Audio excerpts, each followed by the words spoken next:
बच्चों के half pant या फुल पैंट में कभी कभी केवल पीछे की तरफ इलास्टिक होता है। उस तरह का इलास्टिक सिलने के लिए केसिंग इसी तरह से सिलेंगे जैसे हम पूरे कमर के भाग में इलास्टिक लगाने के लिए सिलते हैं। वैसे ही इलास्टिक का जो एस्टिमेशन होता है वो भी आधे कमर के नाप का 3/4 इलास्टिक लेंगे। जैसे कि यहाँ पर मेरे पास 24 इंच कमर है, तो ये आधा 12 इंच होगा। 12 का 3/4 भाग लेना होगा। तो 3/4 भाग 12 का आधा 6 और 3 इसमें जोड़ेंगे तो 9 इंच। इसमें हमने आधा इंच ज़्यादा लेना है इलास्टिक, 1 इंच नहीं लेना है क्योंकि लैपिंग करके स्टिच नहीं करना है, ये केवल कमर के जॉइनिंग पे सिलाई होगी। तो इस तरह से मेरे पास 9.5 इंच की ये इलास्टिक है। इलास्टिक का एक हिस्सा, एक किनारा केसिंग के जॉइनिंग पर इस तरह से सिलेंगे और दूसरा हिस्सा दूसरे जॉइनिंग के हिस्से पर सिला जाएगा। इसके साथ ही आगे वाले हिस्से का केसिंग भी इस तरह से फोल्ड करके साथ में ही स्टिच करते जाएंगे। यहाँ पर इलास्टिक केसिंग के जॉइनिंग पर इस तरह से रख दिया है मैंने और इसको अब इस तरह से सिलाई लगाएंगे।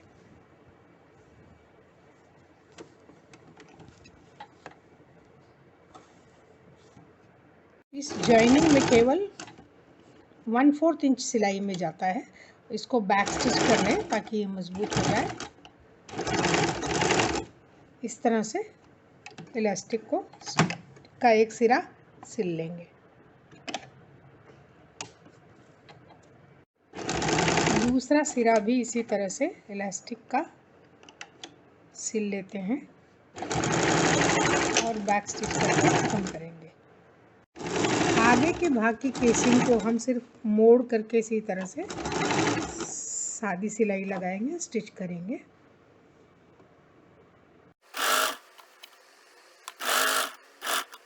सामने के भाग का केसिंग कंप्लीट हो गया है। ये बैक पार्ट में जहाँ इलास्टिक है वहाँ पर सिलाई करनी है।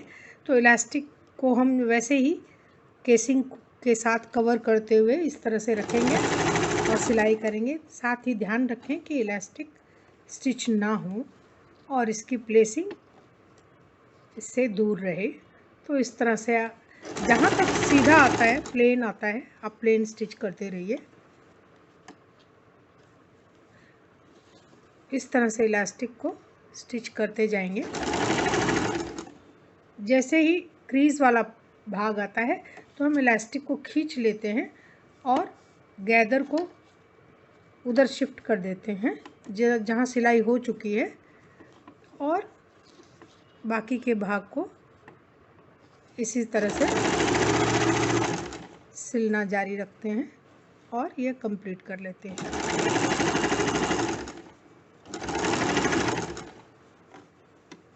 ये हमारे आगे के भाग के जोड़ तक सिलाई हो चुकी है। ये देखिए इस तरह से इलास्टिक लग जाती है। अभी इसको भी ऊपर से एक सिलाई करेंगे स्टिच विथ सेलेक्टर को बड़ा करके, और इसको भी जैसे पूरे कमर के भाग में इलास्टिक पर स्टिच लगाएंगे वैसे ही आधे पर भी लगाएंगे।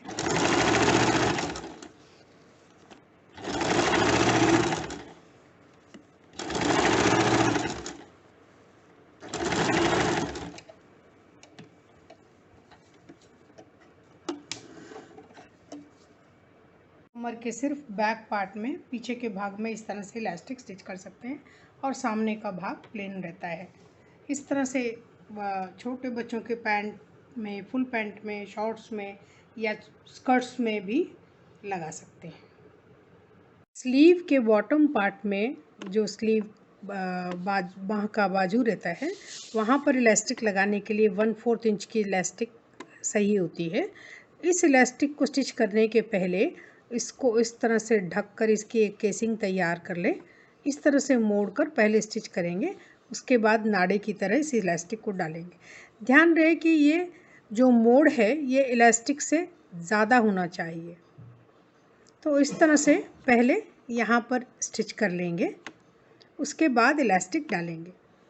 बाँह पर इलास्टिक लगाने के लिए भी बाँह के घेरे के 3/4 हिस्से में के नाप के बराबर इलास्टिक लगाएंगे।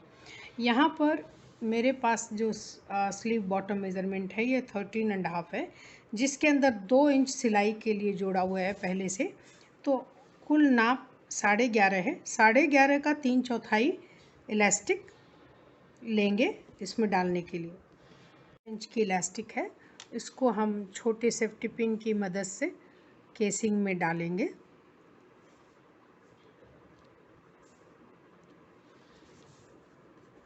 नाड़े की तरह इस केसिंग में डाल देंगे।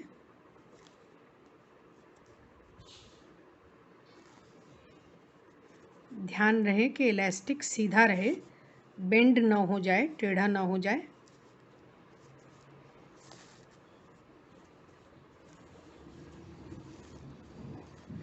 बाँह में ज़्यादा टाइट इलास्टिक नहीं चाहिए होती है, थोड़ी ढीली इलास्टिक ही कंफर्टेबल रहती है, आरामदायक रहती है इसके लिए। तो इस इलास्टिक को हमने 1 इंच यहाँ पर बाँह के साइड सीम में हमारे पास 1 इंच सिलाई के लिए है, लेकिन इलास्टिक हमने आधा इंच रखा है, तो मैं इसको अगर आधा इंच अंदर रखूँ तो ये आधा इंच अंदर रखने के बाद हम यहाँ पर एक सिलाई लगा देंगे, जिससे कि ये बना रहे। पर इलास्टिक स्टिच हो जाने के बाद ये इस तरह से दिखाई देती है, और साइड सीम होने के बाद ये इस तरह से पफ की तरह दिखती है।